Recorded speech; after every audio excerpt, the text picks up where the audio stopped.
Hey, welcome back. This is Clay Nelson, Clay Nelson Life Balance Hour, and you're listening to the title of today's show. It's called Confusion. And as Samuel Goldwyn said, if I look confused, it's because I'm thinking.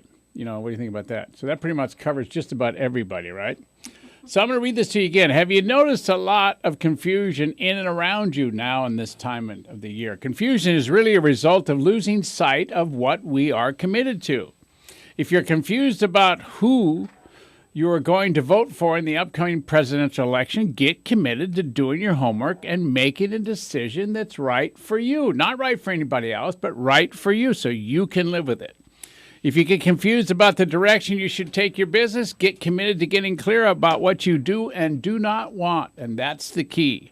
You got to do what you want, and you got to not do what you don't want. And then create a plan for going after it with a buy-win attached to it. So by this time, we want to have this done because that's the way I want it. Now move out of my way.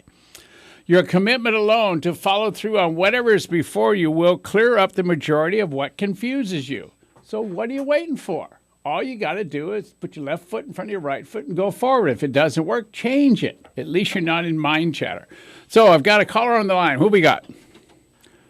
This is Brent. Hey, Brent. Hey, what can I do for you, my friend? Well, I'm a little confused today. Well, I like what you got to say in theory, but I guess that you're trying to apply this on a general basis, because when I take a look at this whole election thing, I sometimes it's not confusion that makes me make my decision of not to participate. It's the disgust more than anything else. Now, I don't know if that's considered a part of confusion, but it's like I've never seen any of these guys and gals ever really accomplish much of anything. Okay. And so forth. So it isn't. It's like, okay, I think I've done my homework. I think I've thoroughly researched it as far as I want to. Yeah. So are you saying though that the confusion level is such, and the trust level is such, and the belief level is such that you just don't want to play and you're not going to vote? Well, yeah. Oh, so then you don't have a say how your life turns out, and you don't have a say, and quite frankly, in how anybody else does their life either. Well, I don't know that it's necessarily that. Really? If you don't vote, what is it? Well, see, I pay their salaries. I know, but you can pay their salaries all you want, but if you don't let them know how you think based on how you vote in your belief system, they have no way to know what they can get away with and what they can't. But I don't think it matters to them. Well, it does matter. You watch. It does matter to them. You know, a lot of time, you know, what really sells newspapers? Well, the negative press, right? Press, right. Yeah, so we don't hear all the good things that are going on. All we hear is the bad things. Right. We don't think about what's going to come out of this giant upheaval in the financial district, but there's going to be some good things come out of this. Mm-hmm. All right? Also know that nowadays and over the next 2.5 years, there's going to be more people on this planet over 80 years old than there are people under 18. So do you understand that the white hairs are going to take over this planet? And the people that, quite frankly, aren't doing what the white hairs need, the white hairs are going to stand up and fight because they know how. And that's starting to happen. Well, I just hope they have the strength. Oh, no disrespect. Yeah, believe me, they do. I'm a white hair. I got lots of strength. You get what I'm saying? I understand. Yeah, so I request that you vote, that you participate, and if they don't do what you ask them to do, you call them up. And that's the problem. People aren't participating in the aftermath of the voting machinery. If they're not doing what they say they're going to do, or if they're not doing what you thought they were going to do, then call them up and talk to them. If enough of us call them up and talk to them, they'll have to make the move because, hey, they want to stay in the office. They want to do what's right, and they want to do what's right for the majority. But the majority has to stand up and speak, and that's how we got into this problem. Well, I tend to agree with you. I think some of the good things come out as one of your programs about a month or so ago, having to do with especially when gas prices were just skyrocketing. Yeah. About doing stuff that doesn't cost you anything. Yeah. Monetarily. Yeah. And now prices are coming down. Yeah. And it's like, you think I'm going to change my ways, going back to the old ways? No, because what happens if things spike again? Oh yeah. Plus, you know, boy, this could be a whole show. I should have you on as a guest speaker, but it's like, you know, the prices went up, so we start thinking about alternative energy, start thinking about windmills, start thinking about atomic power, start thinking about all kinds of things, and then gas prices go down, and the stock market takes a stop, you know, and now everything's stopped. All this alternative energy talk and everything else is put on hold.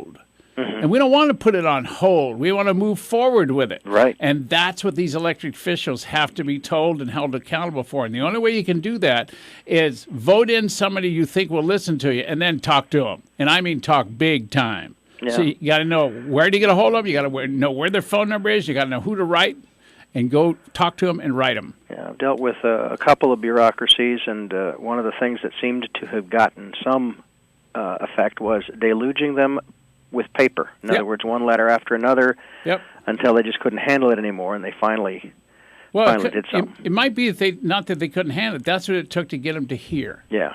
You know, sometimes at my 65 years of age, sometimes I'm so fixed in my thinking I can't hear. So it takes repetitive thumps on the head with a 2x4 before I can get it. Okay, you have a good day. Thanks for calling in. Bye-bye. Bye-bye now. Okay, great call. Great call. Wow. Now, we've been talking about the steps to get rid of confusion. One is to keep your head clear. Understand that you live inside of a piece of machinery called mind chatter, and your mind makes up all kinds of stuff. Human beings are walking, talking, making up machines. We make up all kinds of stuff.